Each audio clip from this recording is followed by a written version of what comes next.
Bonjour à toutes, bonjour à tous, bienvenue dans ce journal tout en images du vendredi 11 avril 2025. Dans l'actualité ce soir, nous nous pencherons sur la filière viticole locale et plus particulièrement sur les effets des annonces des taxes à l'export mises en place par le gouvernement des États-Unis. Puis nous prendrons la direction d'Aix-les-Bains à l'occasion d'une exposition bien particulière, celle portant sur le jour où le Titanic a coulé et le lien du célèbre paquebot avec la ville lacustre savoyarde. Mais avant de développer ces titres, ce jeudi s'est ouvert la campagne 2025 de déclaration des revenus. Si la date limite est fixée au 5 juin pour faire sa télédéclaration en Pays de Savoie, cette nouvelle campagne s'accompagne de plusieurs nouveautés, comme l'explique Marie-Hélène Hérault-Desbiol, la directrice départementale des finances publiques de la Haute-Savoie, au micro de Fanny Savard. Cette année, sur cette campagne déclarative, effectivement, nous avons 3 nouveautés essentielles.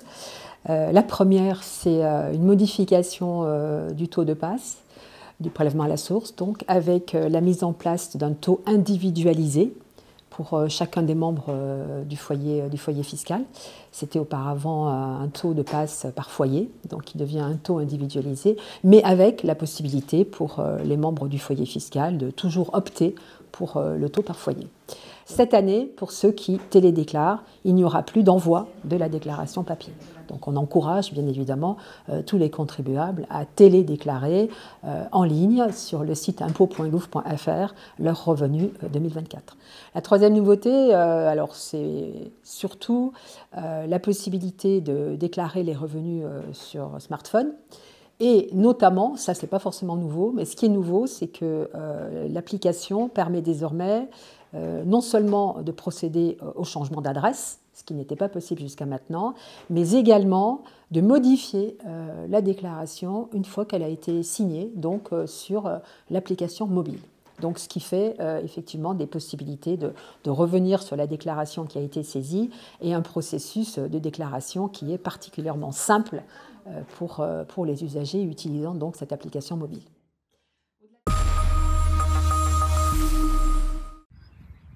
Depuis 3 mois, c'est toute une filière qui retient son souffle.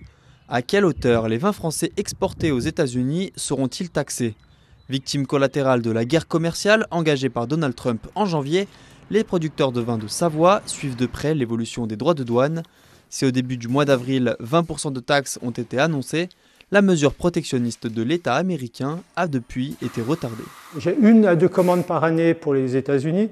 Là, actuellement, il y a 3 palettes qui sont en instance de dédouanement qui ont dû arriver à New York hier. Donc on pense qu'elles vont être taxées. Le pourcentage, actuellement, ils ont parlé de baisser le pourcentage à ramener à 10%, provisoirement pour 90 jours. Donc voilà, en sachant que les droits de douane, ça va être mon importateur qui va les payer, mais il y aura une incidence forcément sur les ventes puisque les bouteilles vont être plus chères. Bruno exploite 6 hectares de vignes sur la commune de Frangy.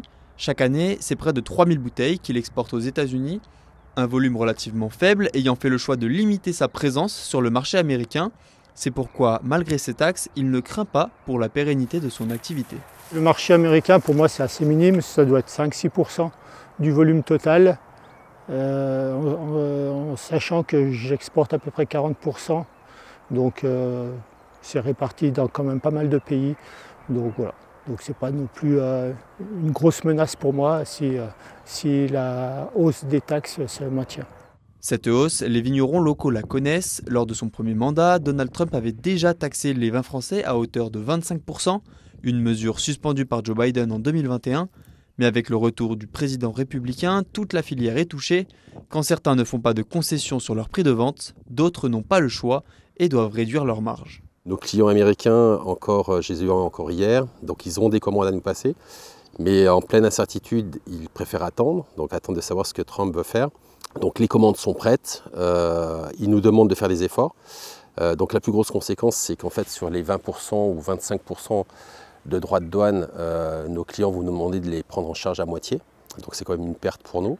Et si on ne le fait pas, de toute façon, il n'y aura pas de commande. Donc c'est soit on sauvegarde nos parts de marché aux États-Unis, ou alors en faisant le dos rond et en acceptant, en attendant que ça se passe.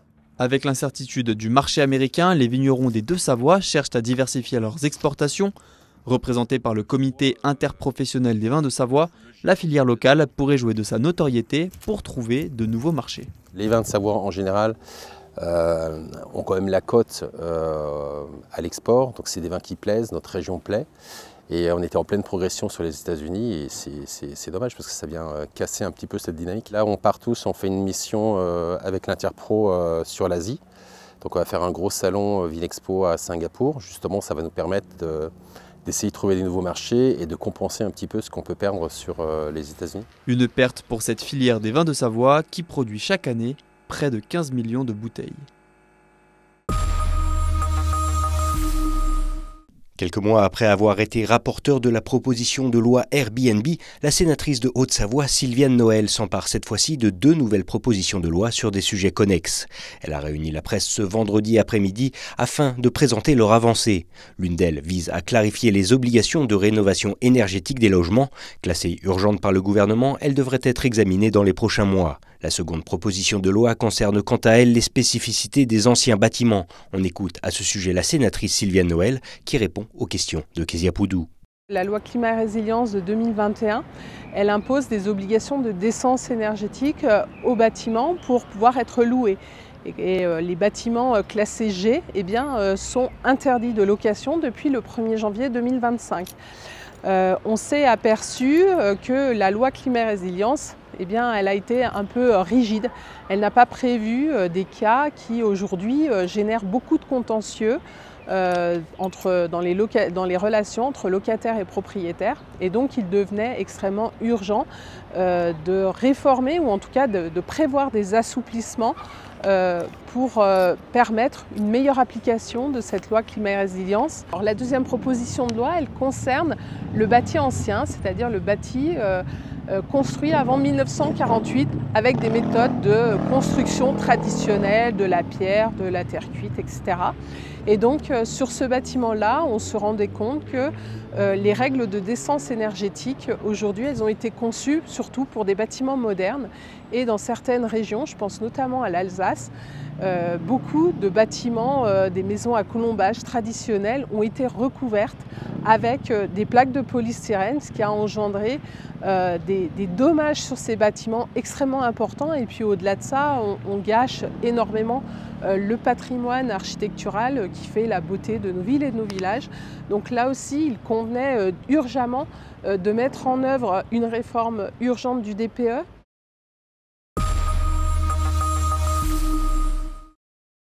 Saviez-vous que John Pierpont Morgan, le propriétaire du Titanic, séjournait à Aix-les-Bains et plus précisément au Palace Le Splendide le soir de son naufrage?